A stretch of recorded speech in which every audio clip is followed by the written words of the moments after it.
नमस्कार माय YouTube family. तर कोणमधील 1100 विजेत्यांची गिरणी कामगारांची म्हाडाला प्रतीक्षा। अनेकदा मुदतवाढ देऊनही विजेते ताबा घेण्यासाठी पुढे येईनात। तर काय आहे अपडेट, चला पाहूया सविस्तर माहिती। कोण पनवेलमधील गिरणी कामगारांसाठीच्या 2417 घरांसाठी सोडत काढण्यात आली होती। या सोडतीतील विजेत्यांना घरांचा ताबा देण्याची प्रक्रिया म्हाडाच्या मुंबई मंडळाकडून सुरू आहे। मात्र कोणमधील घरे घेण्यास विजेते कामगार उत्सुक नाहीत। आतापर्यंत घरांचा ताबा देण्यासाठी अनेकदा मुदतवाढ देऊनही अंदाजे 1100 विजेत्यांनी अद्यापही घराचा ताबा घेतलेला नाही।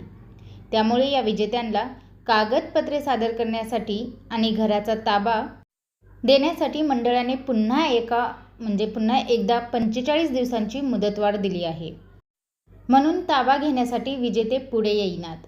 गिरणी कामगारांसाठी मुंबईत पुरेशी घरे नसल्याने राज्य सरकारने MMRDAच्या भाडे तत्वावरील गृह प्रकल्पातील काही घरे गिरणी कामगारांसाठी राखीव ठेवण्याचा निर्णय घेतला। त्यानुसार 2016 मध्ये कोणमधील MMRDAच्या भाडे तत्वावरील 2417 घरांसाठी सोडत काढली। या घरांचा ताबा देण्याची प्रक्रिया मागील काही वर्षांपासून सुरू आहे। मात्र मोठ्या संख्येने गिरणी कामगार घरांचा ताबा घेण्यास पुढे येत नसल्याचे चित्र आहे। मुळात कोणमधील घरे ही मुंबईपासून बरीच दूर आहेत। घरांची दुरुस्ती झाली असली तरी ती योग्य प्रकारे झाली नसल्याने ताबा घेतलेल्यांना अनेक गैरसोयींना सामोरे जावे लागत आहे। त्यात सुविधांचाही अभाव आहे।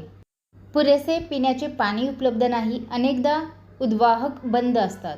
घराचा ताबा घेतलेले विजेते यासह अनेक समस्यांमुळे ग्रासले आहेत। याच पार्श्वभूमीवर उर्वरित विजेते कामगार घरांचा ताबा घेत नसल्याचे म्हटले जात आहे। त्यामुळेच 2417 पैकी अंदाजे 1100 कामगारांनी अद्यापही ताबा घेतलेला नाही, अशी माहिती मुंबई मंडळातील वरिष्ठ अधिकाऱ्यांनी दिली। याआधीही विजेत्यांना अनेकदा मुदतवाढ देण्यात आली आहे। या मुदतवाढीनंतरही अद्याप अंदाजे 1100 घरांचे वितरण बाकी असल्याचेही त्यांनी सांगितले। तर विजेते ताबा का घेत नाहीत याबाबत विचारणा केली असता अधिकाऱ्यांनी मौन बाळगले। घरांचा ताबा घेण्यासाठी अंदाजे 1100 विजेत्यांना 45 दिवसांची मुदतवाढ देण्यात आली आहे।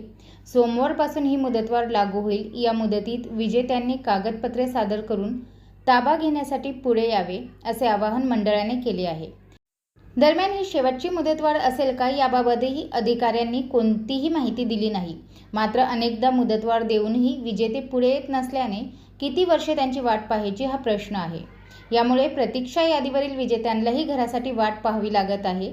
त्यामुळे प्रतीक्षा यादीवरील विजेत्यांना किती दिवस वाट पाहायला लावायची असाही प्रश्न या निमित्ताने उपस्थित होत असल्याची चर्चा आहे। मात्र ही शेवटची संधी असणार का? त्यानंतर विजेते पुढे न आल्यास प्रतीक्षा यादीवरील विजेत्यांना संधी दिली जाणार का याबाबत कोणतीही स्पष्टता मुंबई मंडळाकडून देण्यात आलेली नाही।